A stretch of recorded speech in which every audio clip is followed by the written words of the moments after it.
May service naman po kami. Pero babayaran pa rin namin. Babayaran. 1,007 meter. Kasi dami ko yung Ma'am, dito tayo waiting area na. Para makaupo tayo. Sir, ayos pa dito lang sila 5 minutes.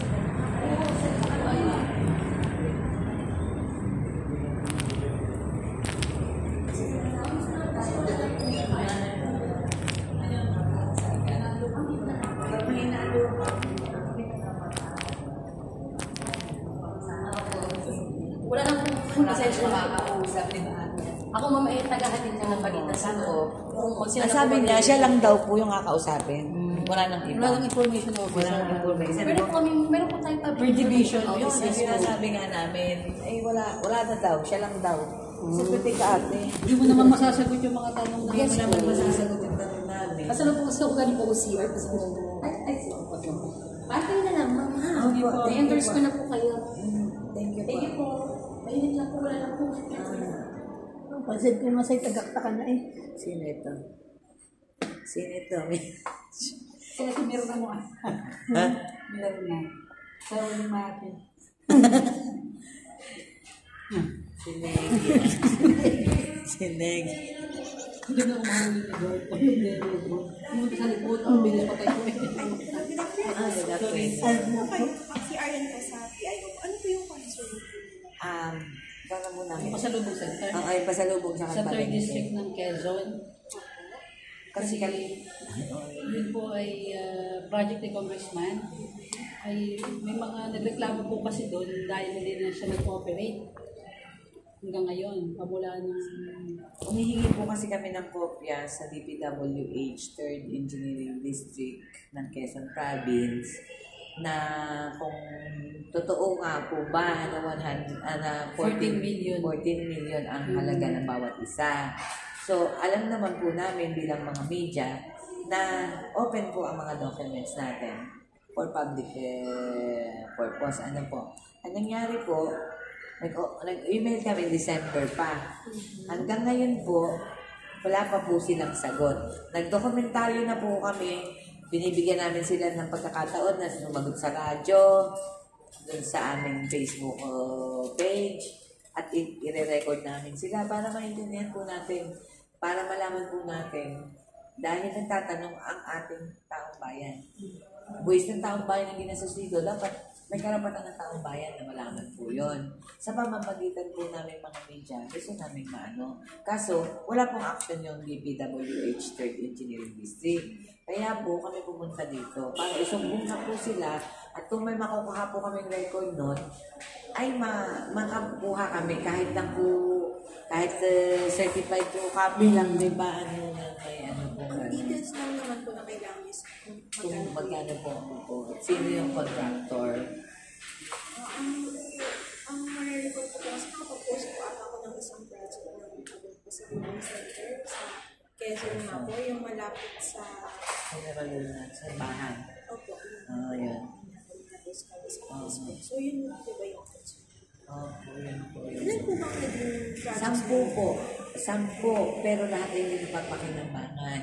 Yung sa General Luna, Quezon lang po ang napakinabangan. Dalawang General Luna. Pero lahat po, the rest, wala siyang ano. Ang structure ay nakatayo lang. May mga CR nga, hindi naman maihian. Dadalwa lang po yung may CR. Bali, 4 dalawa sa General Luna at saka yung Pagriborgos at Agdangan. Yun lang napapakinabangan. The rest, wala na yung po. So, madam, nagawa po kami ng documentary kung pwede po ninyong panoodin. So, sa Apat Dapat Productions po kami. Pwede nyo po panoodin para ano, hindi naman po kami naging bias sa kanila kasi binibigyan namin sila ng pagkakataon na sumagot. So ngayon, hindi na po sila nasagot, ilang buwan na. Kaya po nagpunta na po kami dito. Yan po ang concern po. Tsaka yung sa palengke, ano, sa General Luna, yung palengke sa General Luna. Yung palengke po sa General Luna. Tinuturo po kasi na yung daw pong palengke ay nasa ano pa ng, ano ba sabi? Nasa third district. Opo, ang pamamahala. Kaso ilang taon hindi pa rin siya napapakinabangan. Hindi pa daw tinaturn over. Iba po, ano kaya dahilan at feeling sa mga number? Yun po yung ating concern. Hindi po. Sa ganito naman po is, sino po kasi sa kanila pa rin naman po mga direct pa lang po namin na magbigay po Ano na po yung email nila, ibig sabihin na yung tawag dyan. Nag-email po kami, anong araw yun, nag-email kami. Wala ko bilang response dito. Kay Engineer Rosaria. December 19 ba? Ito po ang WHQ po. Doon po kayo Opo. Yung binigay po nila na email ad. David WHQ email ad. Ever po. Facebook. Pero ano ko na po ito. Forward mo lang sa akin. Saan po sa email na yun. Yung email po. Sige po. Tapos idagdag na din ulit yung sa palengke. Ganun na lang, ma'am. Kasi kanina, kaya naman, pilit kami na makaharap din kung sino man yung pwede namin kausapin. Kasi tinatapos ng gwardiya sa kanyang sariling, na wala daw ibang pwedeng kausapin, ganito. Ma'am, paano naman yung, yung concern namin? Kung ganun yung na hindi kami makakapasok, wala kami. Ang layo ng nilakbay namin para lang doon. Sayang naman yung ginastos namin para lang magkausap tayo kahit sandali lang. Diba? Ayun lang po sana. Kahit tumawag na lang din po kayo or na-email nyo. Available naman po sa Facebook yung cellphone number na. Kung galing pa pala po kayo sa mga. Opo, galing pa po kami third district. Lundok Peninsula pa. Kayo naman ay from apat lang. Jen and Mitch po. Tapos mayroon po kami, bukod po sa page namin, meron po kami radio station na 5 to 6 p.m. 105.3 FM. Tapos sa Lucena po yun. Tapos yung Exist po itong 0995 sa niya. Yes. tapos yung Dito sa 102.5 So, radyo natin Bonpen. Kaya po yung concern po namin ay sa Bonpen. Gawa po na doon po yung isang radyo namin. Kumbaga po may mga programs po kami sa Hindi po namin i-address yung letter. Or forward na lang. Kahit po forward nyo na lang. Palagay din po yung name ni RD.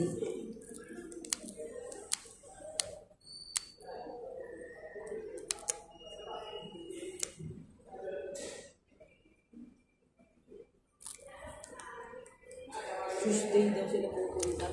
Next week. Sinan. So, investigate sa Piris. Possibly Tuesday. So, available na to sa Sa Benavista, Barangay Perez, sa Bakawan, Ayaw PNR. po investigation. Oo. Tuesday. Possibly pa kung available na to sa kanya. Ay kasabay daw tayo. Kung sino daw pwedeng sumama doon. So, ganun ma'am, magagawin lang po muna namin para masagot yung namin. I-forward nyo lang sa akin. Sa kanila pa rin naman po talaga yung details. Hindi nga po, hindi lang nila ba't hindi sila nasagot. I-raise ko din po sa counterpart GI ko po sa Maraming salamat po. Jenny po, Jenny. Ayan po. Nice meeting you po. Thank you po. Thank you po.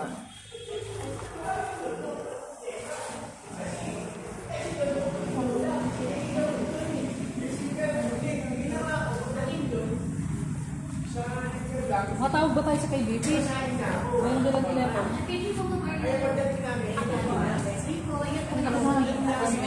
Kasabot tayo. Meron naman kasi yun. Meron po kayo. Hindi ko makatawag sa ano yan. Pwede sa Manila. Sa victim lang. Wala po sa ano. Yung kapag sa mga delasyon. Yan po ako. Patungtong kapag yan, baka yung kasakit akong hayop ka. Sinasabihin mo lang, pwede makausap. Ang mama,